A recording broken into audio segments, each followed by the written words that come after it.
अस्सलाम वालेकुम रहमतुल्लाहि व बरकातुहू। दोस्तों, उम्मीद करता हूँ आप सब ठीक होंगे। ये क्लिप सुने तो उसके बाद मजीद बात करते हैं। आपने हमारी जनरेशन को बर्बाद करके रख दिया। मजहब के नाम के ऊपर इनके ऊपर ऐसे सियासी रहनुमा को आपने मुसल्लत किया है कि जिसके कोलो फेल के अंदर तजाद मौजूद है।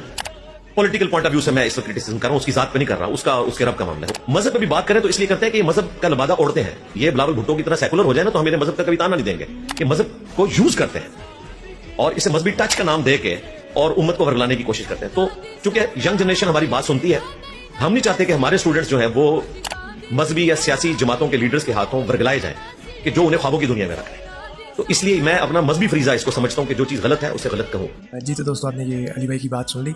इसमें मैं जो मुझे चीज़ें समझ आई, ये बड़े पुराने अली भाई के बयान हैं। मतलब ये तो भी रिसेंटली पॉडकास्ट हुई है, लेकिन ये बयान जो हैं अली भाई काफ़ी ज़्यादा वीडियोज़ में पहले भी दे चुके हैं। मैं इसमें ये बात करना चाहता हूँ कि अली भाई के नज़दीक जो है हमारा पाकिस्तान में जो भी हुक्मरान होगा वो या तो सेकुलर होना चाहिए, अली भाई कहते हैं, या फिर इसको अगर हम मज़ीद डीप डिक करें, एथियस हो जाए, लिबरल हो जाए, मुसलमान ना हो। अगर हो भी तो वो आके अपना कलमा पढ़ के सुनाए या फिर अपने इस्लाम की कोई बात ना करे। क्योंकि सियासत में पता नहीं कोई ऐसा कोई शिक है या कोई ऐसा कोई साइन करके आता है, कोई ओहद लेके आता है कि भाई पाकिस्तान जो इस्लामी जमहूरिया पाकिस्तान के जब भी आपने वज़ीर आज़म बनना है तो आपने कोई इस्लाम की बात नहीं करनी, ठीक है। अली भाई ये कहना चाहते हैं, मुझे तो यही लगता है। बंदा पूछे एक और बात मैं करता चलूँ। अली भाई के नज़दीक ये जो बात अली भाई ने की, इससे रिजल्ट जो निकल रहा है वो भी ये भी निकल रहा है कि भाई अगर आप कम दर्जे के मुसलमान हैं ना, कम दर्जे के, तो आपको ख़ुद को मुसलमान करने की ज़रूरत नहीं है। आपको बार बार बताने की ज़रूरत नहीं है कि मुझे ये आयत आती है या का नाबुदु व इय्याका नस्तईन, क्योंकि वो अली भाई इस टाइम पे वो हदीस भूल गए हैं जो कि अली भाई बार बार बयान करते हैं। बल्लिगु अन्नी वल आया, बयान कर दो ख्वाह तुम्हें एक आयत ही आती हो। वो हदीस अली भाई ने इसको पीठ पर से पूछ डाल दिया। मैं यही इख्लाफ ही सिर्फ यही है कि अली भाई का सिर्फ यहाँ पे आके दोहरा मेयार क्यों हो जाता है बाकियों की। मैं यकीन माने बड़ा दुख होता है कि यार हम पाकिस्तान में होके हमें मुसलमान हुक्मरान अगर आके कोई कलमा बता रहा है, कोई नबी पाक सल्लल्लाहु अलैहि वसल्लम की सीरत के ऊपर जो है वो बात कर रहा है, नबी पाक सल्लल्लाहु अलैहि वसल्लम की सीरत पढ़ाने की बात कर रहा है, तो हम उसको क्यों इग्नोर करें, हम उसको अप्रिशिएट क्यों ना करें। देखिए, इमरान खान साहब से लोगों को बहुत सारों को इख्लाफ होंगे, ठीक है, मुझे भी हैं, क्योंकि उनके दौर में बहुत सारे ऐसे काम हुए जो उनको करने चाहिए थे, उन्होंने नहीं किए, ठीक है।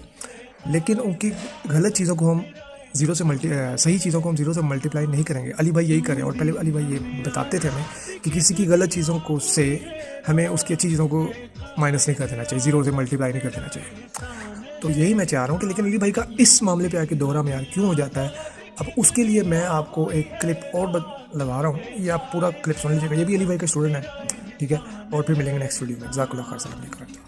मैं आपको एक वीडियो भी दिखाता हूं, लेकिन इतनी सख्त रद्द अमल के बावजूद हुकूमत और जर्नैल कायद-ए-आज़म को माइनस करने के ऊपर क्यों तुले हुए हैं। फातिमा जनाह के साथ इन्होंने जो किया वो तो आपको पता ही है।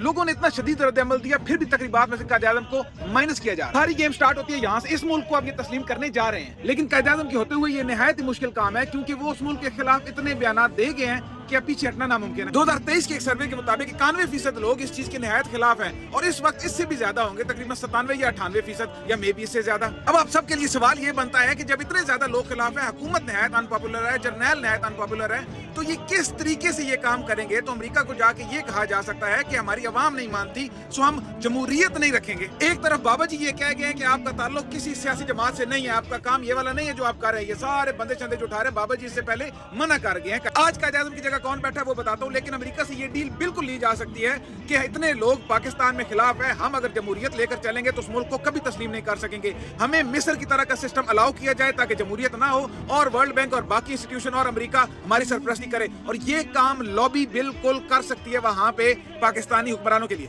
इस सारे मामलात में आपने बाजोड़ के पख्तूनों को बिल्कुल नहीं भूलना, जो कि चंद हजार लोगों की खातिर लाखों लोगों को बेघर कर दिया गया है। इस वक्त कायद-ए-आज़म की कुर्सी के ऊपर ये बंदा बैठा हुआ है, जबकि बाजोड़ में क्या हालात चल रहे हैं, और मुफ्ती तकवी उस्मानी ने इसके बारे में क्या फरमाया था, और अगर उनका बाजोड़ के बारे में कोई बयान आया तो जरूर बताएं। हज़रत फारूक आज़म रज़ियल्लाहु तआला अन्हु वो रातों को उठकर गलियों में चक्कर लगाकर देखा करते थे कि कौन किस हालत में है और वहाँ पर क्या हो रहा है। अल्लाह तबारक व तआला ने अपने फज़ल व करम से ये तौफीक हमारे गवर्नर कामरान कैसुरी साहब को बख्शी।